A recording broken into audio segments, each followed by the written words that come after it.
O futebol brasileiro sempre produziu talentos que pareciam destinados a dominar o mundo. Jogadores rápidos, técnicos, decisivos, capazes de decidir jogos sozinhos. Alguns cumpriram esse destino. Pelé, Zico, Ronaldo, Ronaldinho, Neymar. Nomes que atravessam gerações e viram sinônimo de futebol. Outros ficaram no meio do caminho. E talvez nenhum caso represente melhor isso do que Lucas Moura. Pensa comigo, um jogador que já decidiu uma semifinal de Champions League com um hat-trick nos acréscimos. Que calou um estádio inteiro na Holanda. Que levou o Tottenham à primeira final de Champions da história. Que teve seu nome gritado por 50 mil torcedores em Amsterdã como se fosse um deus grego. Esse mesmo jogador nunca conseguiu se firmar como protagonista absoluto em lugar nenhum. Nem no São Paulo, onde explodiu. Nem no PSG, onde chegou cercado de expectativa. Nem no Tottenham, onde viveu seu auge. Nem na seleção brasileira, onde sempre foi coadjuvante. Como um talento tão evidente, com momentos tão brilhantes, nunca atingiu todo o seu potencial?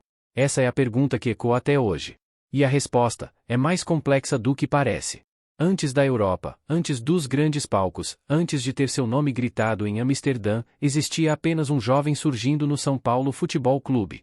Mas a história de Lucas Moura começa antes mesmo de chegar ao Morumbi. Aos 7 anos, ele entrou para uma escolinha do ex-jogador Marcelinho Carioca em Diadema. E ali, por causa da fisionomia parecida com o ídolo corintiano, ganhou um apelido que carregaria por anos, Marcelinho.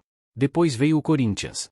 Dos 10 aos 13 anos, Lucas vestiu a camisa alvinegra nas categorias de base.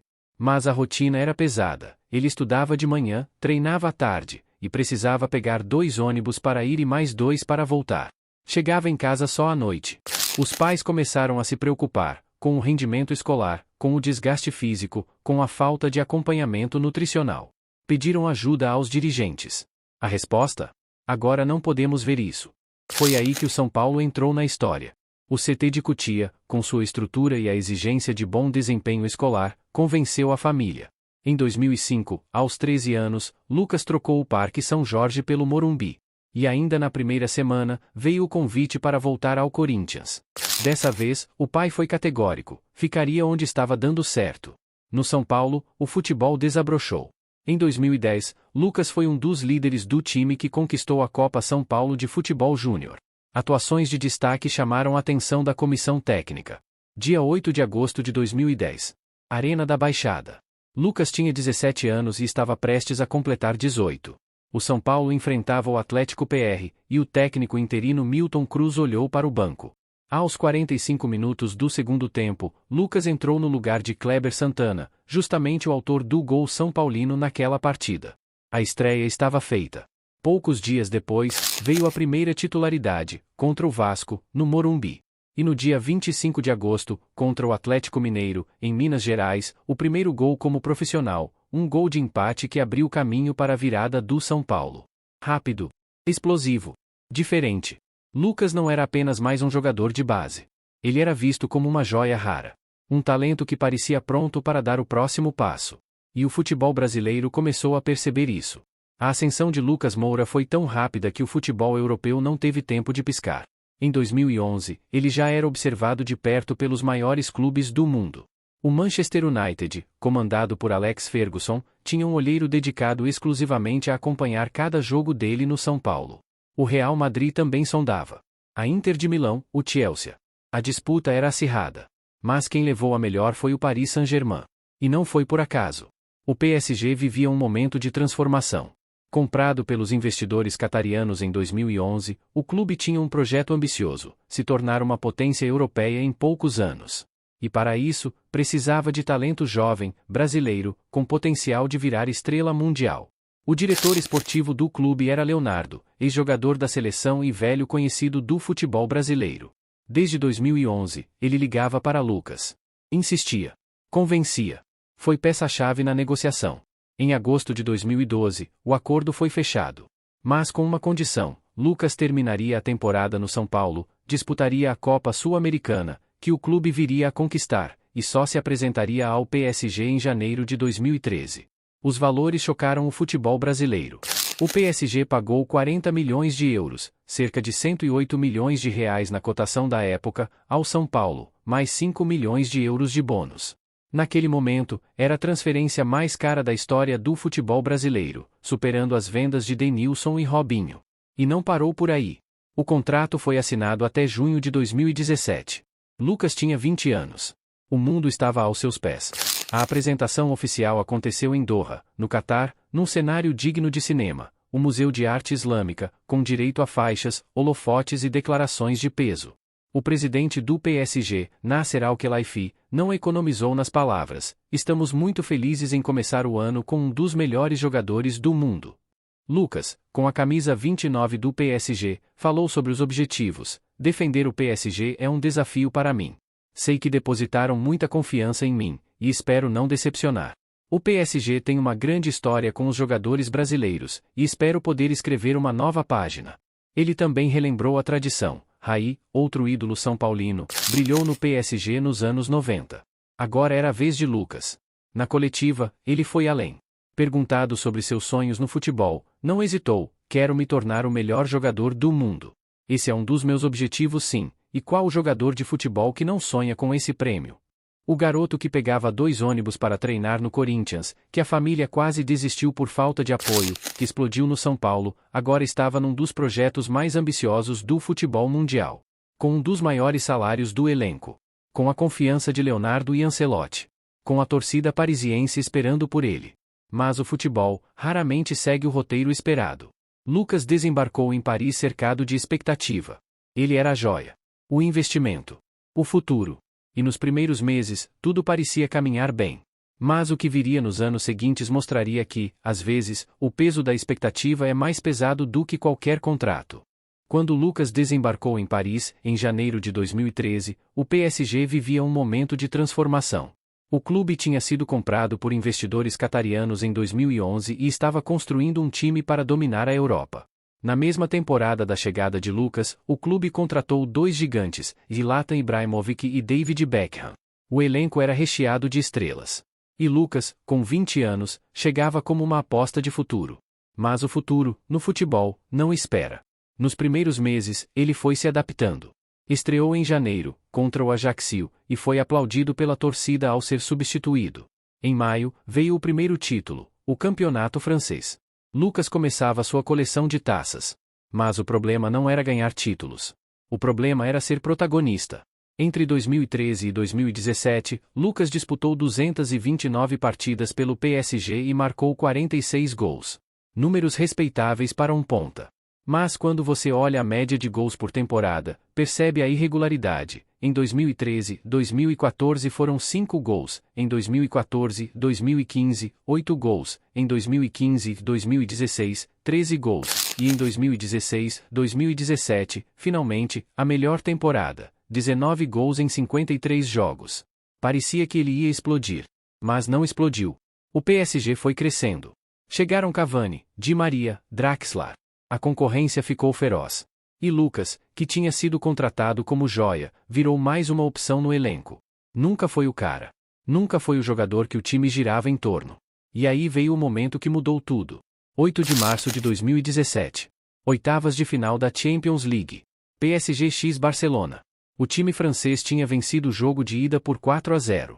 Estava classificado. Era só administrar. Mas o Barcelona fez o improvável. 6-1, uma das maiores viradas da história. Lucas estava em campo naquele jogo. Entrou no segundo tempo, mas não conseguiu evitar o desastre. E a torcida, que antes aplaudia, começou a apontar dedos. Lucas foi taxado como um dos culpados pela eliminação. A partir daquele jogo, o espaço dele no time diminuiu drasticamente. Antes da eliminação, ele tinha jogado 36 das 43 partidas da temporada. Depois, só 5 dos 14 jogos restantes. No segundo semestre de 2017, o PSG fez a contratação mais cara da história, Neymar, por 222 milhões de euros. Pouco depois, Mbappé chegou. O ataque do PSG virou um dos mais estrelados do mundo. E Lucas, que já não era protagonista, virou coadjuvante de luxo. O próprio Neymar, ao saber que Lucas poderia sair, fez questão de declarar: "Acho que aqui ele poderia ser muito útil para nós. Mas não sou dono do time, não sou dono do Paris. Se coubesse a mim, o Lucas não iria embora daqui nunca." Mas não adiantou. No fim de 2017, Lucas se reuniu com o técnico Unai Emery. A conversa foi dura, mas necessária, ele não seria mais utilizado. Estava liberado para procurar um novo clube. Naquele momento, a dúvida que já existia virou certeza: Lucas não tinha conseguido se firmar no PSG. Não por falta de qualidade, mas por falta de consistência. Por falta de espaço. Porque no futebol de alto nível, talento abre portas, mas só regularidade mantém você dentro delas. Ele deixou Paris com 229 jogos, 46 gols e 10 títulos, 5 campeonatos franceses, 4 Copas da Liga e 3 Copas da França. Um currículo vitorioso.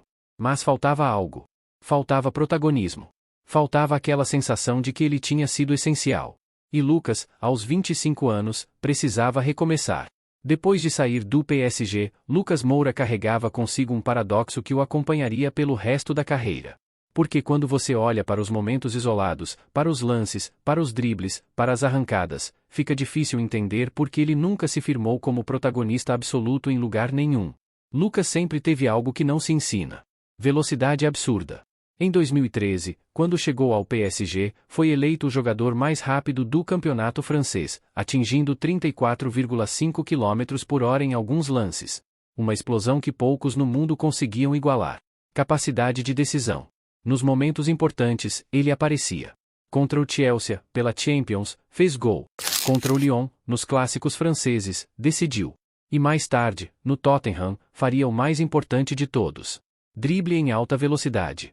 Diferente de jogadores que precisam reduzir para passar, Lucas tinha a rara capacidade de conduzir em velocidade máxima e ainda assim sair do marcador. Era um pesadelo para laterais. Mas o futebol de alto nível exige algo além. Regularidade. Não basta decidir um jogo a cada 10. É preciso decidir sempre. É preciso ser o cara que o time procura nos momentos difíceis, jogo após jogo, semana após semana. Leitura tática constante. No futebol moderno, os pontas não vivem só de arrancadas. Precisam recompor, marcar, ocupar espaços, entender quando acelerar e quando controlar o ritmo. E Lucas, muitas vezes, parecia jogar no instinto, o que funcionava em alguns jogos, mas o tornava previsível em outros.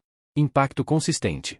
Veja os números. No PSG, ele teve uma temporada com 19 gols, 2016-2017, e outra com apenas 5, 2013-2014.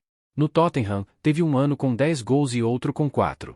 Picos altos seguidos de vales. Ele não era ruim. Muito longe disso. Mas também não conseguia ser dominante de forma contínua. E talvez isso seja o mais frustrante para quem acompanha a carreira dele. Porque Lucas não fracassou. Ele venceu, ganhou títulos, decidiu jogos gigantes. Mas o sentimento que fica é o de que poderia ter sido mais. Poderia ter sido protagonista do PSG em vez de coadjuvante. Poderia ter sido titular absoluto da seleção em vez de reserva eventual. Poderia ter sido lembrado como um dos grandes da posição em vez de um talento que brilhou em momentos. Mas o futebol não vive de poderia ter sido. Vive de foi. E Lucas foi um grande jogador. Só não foi o que muitos esperavam. Mas calma. A história dele ainda teria um capítulo que mudaria tudo. Quando Lucas Moura deixou o PSG, em janeiro de 2018, ele carregava nas costas o peso de uma expectativa não cumprida. 5 anos na França, 229 jogos, 46 gols, 10 títulos. Números respeitáveis, mas que não contavam a história completa. A história de um jogador que chegou para ser protagonista e acabou virando coadjuvante. Mas o futebol, generoso como é, ofereceu uma segunda chance. O Tottenham pagou 25 milhões de euros ao PSG e apostou no brasileiro de 25 anos. Era um valor baixo para os padrões ingleses, mas carregava uma mensagem clara: Lucas precisava se reconstruir. E Londres, com sua neblina e seus desafios, recebeu o menino de diadema de braços abertos. A estreia foi digna de cinema. Dia 13 de fevereiro de 2018, pelas oitavas de final da Liga dos Campeões, contra a Juventus, em Turim. Ele entrou aos 43 minutos do segundo tempo, sentiu o gramado, tocou na bola, e depois do jogo soltou a frase que resumia tudo: é o começo da minha história aqui no Tottenham. É uma honra poder estrear com essa camisa em um torneio como a Liga dos Campeões. Aos poucos vou adquirindo o entrosamento ideal com o grupo.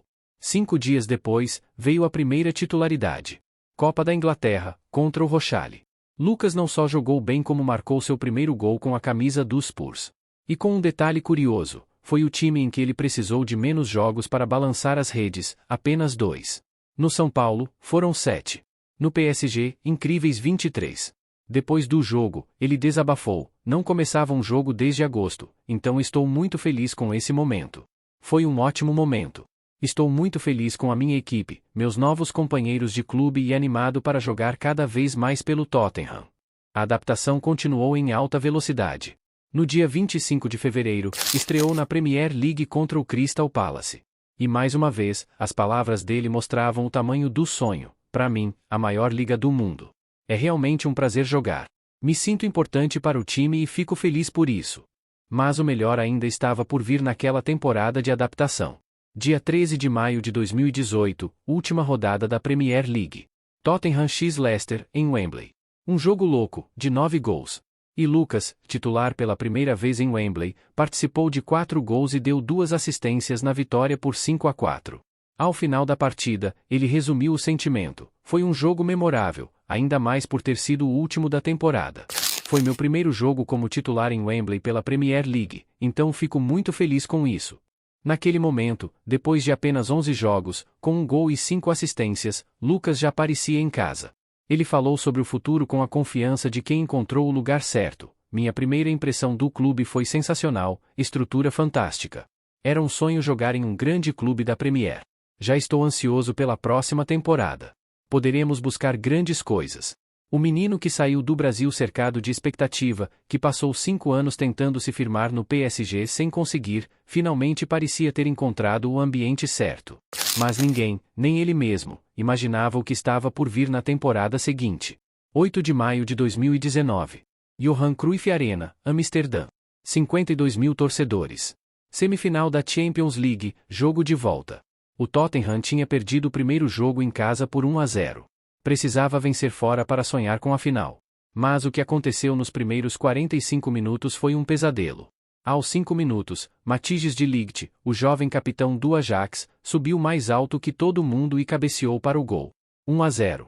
Aos 35, Akin Ziyech acertou um chute perfeito no canto. 2-0. No placar agregado, Ajax 3-0. O Tottenham estava morto. Enterrado. Eliminado. No intervalo, os jogadores do Ajax já sonhavam com a final. A torcida holandesa cantava. Os ingleses, em silêncio, só assistiam. Mas o futebol reservava um roteiro que ninguém poderia imaginar. No vestiário, Maurício Pochettino, o técnico argentino, olhou para os jogadores e pediu algo simples: dignidade. Não pedia classificação, pedia para não passar vergonha. E então o segundo tempo começou. Aos 55 minutos, Dele Alli recebeu no meio-campo, avançou e tocou para Lucas. O brasileiro dominou, invadiu a área e bateu no canto. 2-1. A chama acendeu. 4 minutos depois, aos 59, Fernando Llorente finalizou dentro da área. O goleiro Onana defendeu, mas não segurou. A bola sobrou para Lucas, que com 2 toques, girou e mandou para o fundo da rede. 2-2. O placar agregado estava 3-3, e o Tottenham precisava de mais um gol para passar pelos gols fora de casa. A partir dali, foi um jogo de loucos. Ziyech acertou a trave do Tottenham. Vertonghen, do Tottenham, cabeceou no travessão do Ajax. Os dois times buscavam o gol, o relógio corria, e a tensão só aumentava. Placar, 2-2. Agregado, 3-3. O juiz deu 5 minutos de acréscimo. A torcida do Ajax já comemorava. Os jogadores do Tottenham se jogavam para frente, desesperados. Até que, aos 50 minutos do segundo tempo, já no 6º minuto dos acréscimos, a bola subiu na área. Ali dominou, viu Lucas livre, e tocou. Lucas dominou no peito, deixou a bola cair, e bateu cruzado, no canto esquerdo de Onana. A bola entrou. 3-2. Gol! Gol! Gol! O estádio inteiro emudeceu. Os jogadores do Ajax caíram no chão, incrédulos. Lucas correu para o lado da torcida, ajoelhou, tirou a camisa, e chorou. Pochettino caiu de joelhos no gramado, com lágrimas escorrendo pelo rosto. No dia seguinte, as manchetes do mundo inteiro estamparam o nome dele, Lucas Moura. O herói improvável. O jogador que quase ninguém lembrava, mas que naquela noite entrou para a história da Champions League. O Tottenham estava na final pela primeira vez. E Lucas, com 3 gols, tinha feito o impossível. O técnico Pochettino, com os olhos marejados, resumiu: eles são todos heróis, mas Lucas Moura é um super-herói. Naquela noite, Lucas não foi apenas bom. Ele foi inesquecível. 8 de maio de 2019. Essa data deveria ter mudado tudo para Lucas Moura. Depois daquela noite em Amsterdã, depois do hat-trick histórico, depois de levar o Tottenham à primeira final de Champions League da história, o mundo inteiro estava aos pés dele. As manchetes o chamavam de herói. Os companheiros o tratavam como lenda. A torcida o aclamava. Pochettino, com lágrimas nos olhos, o declarou super-herói. Parecia o início de uma nova fase. Finalmente, depois de anos sendo coadjuvante no PSG, Lucas tinha chance de se tornar o protagonista que todos esperavam. Mas o futebol, cruel como é, não segue roteiros de cinema. No dia 1º de junho de 2019, o Tottenham enfrentou o Liverpool na final da Champions League, no Wanda Metropolitano, em Madrid. Lucas começou no banco. Pochettino optou por Harry Kane, mesmo voltando de lesão, e deixou o herói da semifinal esperando sua vez. O Tottenham perdeu por 2-0.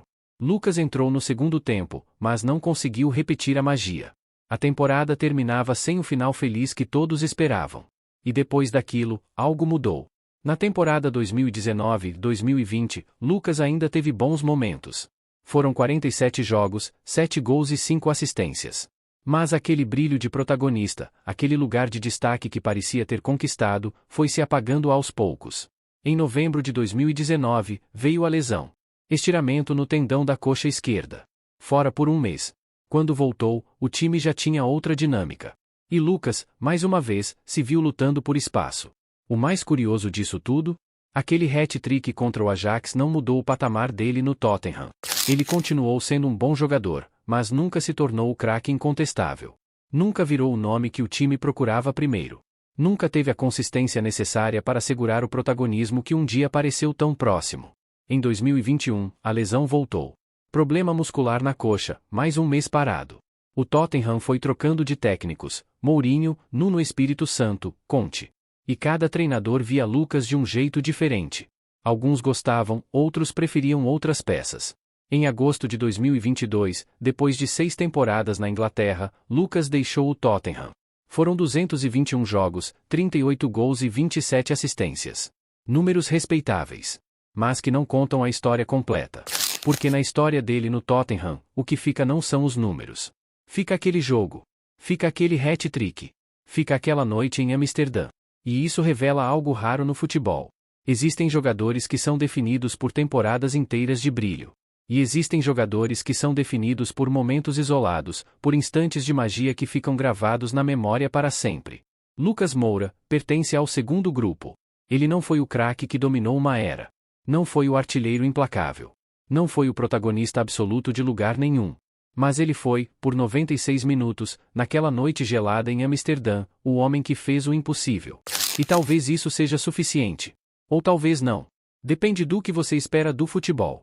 Quando a gente fala de jogadores brasileiros nascidos em 1992, um nome vem à cabeça instantaneamente: Neymar. Neymar é o parâmetro. O cara que saiu do Santos, foi para o Barcelona, virou protagonista, ganhou Champions, tornou-se o maior artilheiro da história da seleção. O cara que atingiu o teto que todo menino que joga bola sonha. E ao lado dele, na mesma geração, surgiu Lucas Moura. Em 2011, quando Neymar já era tratado como o futuro do futebol brasileiro, Lucas foi eleito o craque da galera no Brasileirão e revelação do campeonato. No ano seguinte, enquanto Neymar se preparava para ir ao Barcelona, Lucas fechava com o PSG por 40 milhões de euros, na época, a maior transferência da história do futebol brasileiro. Naquele momento, parecia que os dois trilhariam caminhos parecidos. Protagonismo na seleção, títulos na Europa, disputas de bola de ouro. Mas os caminhos se separaram. Neymar foi para o Barcelona e encontrou Messi e Iniesta. Virou protagonista imediato. Em 2015, conquistou a Champions League. Em 2017, foi para o PSG como a contratação mais cara da história, para ser o centro absoluto do projeto. Lucas foi para o PSG como uma aposta de futuro. E enquanto Neymar brilhava na Espanha, Lucas buscava espaço num time que contratava estrelas sem parar. Ibrahimovic, Cavani, Di Maria, e depois o próprio Neymar. A diferença não era técnica. Lucas sempre teve velocidade, drible, capacidade de decisão. Mas faltava algo que Neymar tinha em abundância: a capacidade de ser o centro de tudo. Neymar joga para ser o protagonista. Ele quer a bola, quer a responsabilidade, quer decidir. Mesmo quando não está bem, ele exige o jogo para si. É uma questão de personalidade, de construção de imagem, de entender o próprio lugar no futebol. Lucas, não. Lucas sempre foi mais discreto, mais funcional, mais de se adaptar ao time do que fazer o time se adaptar a ele. E isso, no futebol de alto nível, faz toda a diferença. Não é sobre talento. É sobre protagonismo. Na seleção brasileira, a diferença ficou ainda mais evidente. Enquanto Neymar acumulava convocações, gols e holofotes, Lucas teve apenas 35 jogos pela seleção principal, com 4 gols. Participou de 2 Copas América, 2011 e 2015, e da Copa das Confederações de 2013, mas nunca foi titular absoluto. Nunca teve aquele momento de consagração com a amarelinha. E olha que oportunidades ele teve. Em 2012, foi medalha de prata nas Olimpíadas de Londres. Em 2013, conquistou a Copa das Confederações. Mas sempre como coadjuvante. Sempre à sombra de Neymar ou de outros nomes. E isso levanta uma questão difícil. Será que Lucas poderia ter sido mais se tivesse nascido em outra geração? Se não tivesse que competir com um fenômeno como Neymar? Se tivesse encontrado o clube certo no momento certo? Ou será que o problema era interno? Será que faltava nele aquela ambição desmedida, aquela obsessão por ser o melhor, que separa os craques dos fenômenos? Não tem resposta certa. Mas a pergunta fica. Porque enquanto Neymar será lembrado como um dos maiores da história do futebol brasileiro, Lucas será lembrado como um grande jogador que teve um momento inesquecível. E talvez, no fundo, isso não seja tão pouco assim. Depois de 11 anos, 450 jogos na Europa, 2 países, 5 títulos franceses e uma noite histórica em Amsterdã, Lucas Moura voltou para casa. Agosto de 2023. O São Paulo vivia um momento de reconstrução. Tinha acabado de eliminar o San Lorenzo na Sul-Americana e se preparava para enfrentar o Corinthians nas oitavas da Copa do Brasil. O time precisava de um reforço de peso, alguém com experiência, com nome, com capacidade de decidir.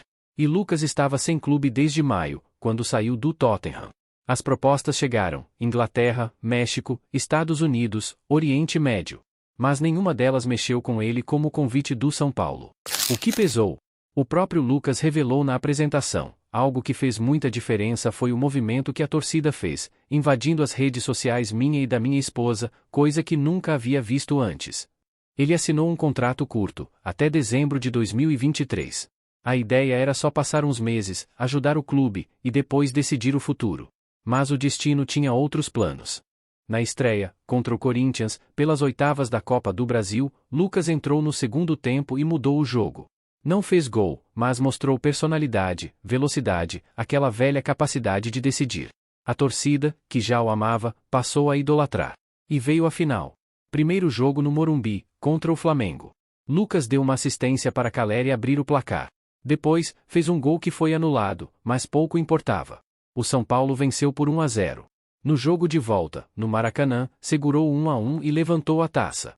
Lucas Moura era campeão da Copa do Brasil. O mesmo torneio que ele viu de longe quando explodiu no clube em 2010, agora estava em suas mãos. Em dezembro de 2023, a renovação foi anunciada. Lucas assinou até 2026. O discurso foi simples e direto: meu coração bate igual ao de vocês. É claro que eu fico.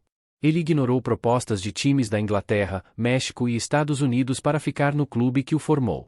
E completou: sou feliz aqui e amo muito o São Paulo. Poder ficar mais tempo é uma alegria enorme. Foram meses especiais, com a conquista da Copa do Brasil, e ficou o gostinho de querer ficar mais tempo aqui. Em 2024, Lucas fez sua melhor temporada desde que voltou ao Brasil: 28 jogos no Brasileirão, 10 gols e 6 assistências. Números de protagonista. Números de quem finalmente encontrou o lugar certo. Em 2025, foram 11 jogos no Brasileirão e 3 gols no Paulista. E em 2026, até março, já soma 7 jogos no Brasileirão, com 1 gol e 1 assistência, além de 9 jogos no Paulista com 2 gols. Mas o mais importante não são os números. É o que ele representa. Lucas voltou para casa. E aqui, diferente da Europa, ele não é coadjuvante. Ele é o cara. É o ídolo. É o nome que a torcida canta. É o jogador que as crianças imitam no quintal. Mas o retorno também trouxe algo que ele nunca tinha experimentado no Brasil: a pressão de ser o protagonista. A cobrança para decidir sempre. A expectativa de que, por ser quem é, tem que resolver todos os jogos. E isso, no futebol brasileiro, pesa. Lucas não é mais o menino de 18 anos que explodia em velocidade. Hoje, aos 33 anos, ele precisa equilibrar a experiência com o desgaste natural do corpo. Precisa gerir lesões, recuperações, momentos de baixa. Precisa lidar com a ansiedade de uma torcida que espera dele o que ele já foi um dia. E mesmo assim, ele segue. Porque voltar para casa não é só reencontrar o lugar onde se foi feliz. É também aceitar o peso de carregar um sonho coletivo nas costas.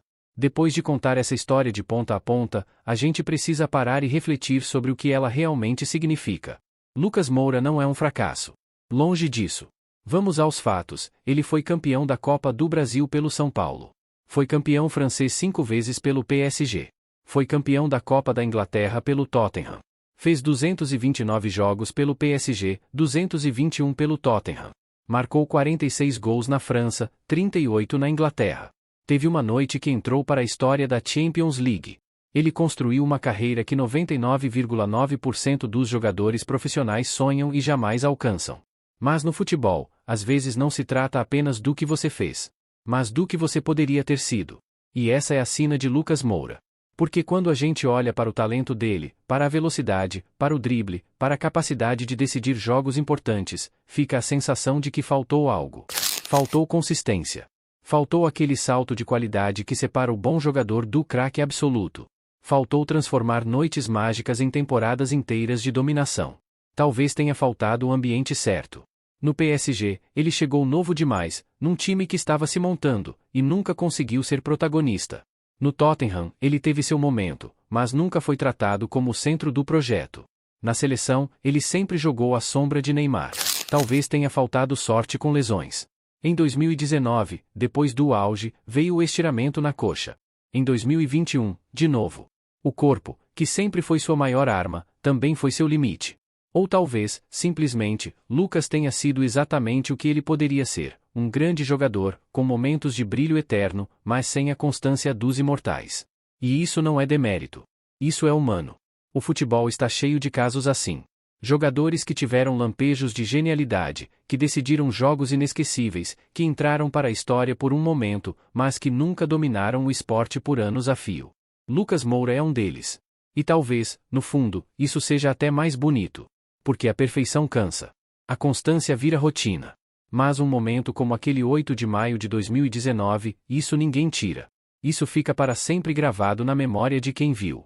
O menino de Diadema, que pegava 2 ônibus para treinar no Corinthians, que foi recusado, que precisou recomeçar no São Paulo, que virou a maior venda da história do futebol brasileiro na época, que passou anos tentando se firmar na Europa, que viveu noites de glória e tardes de esquecimento, esse menino, hoje, voltou para casa.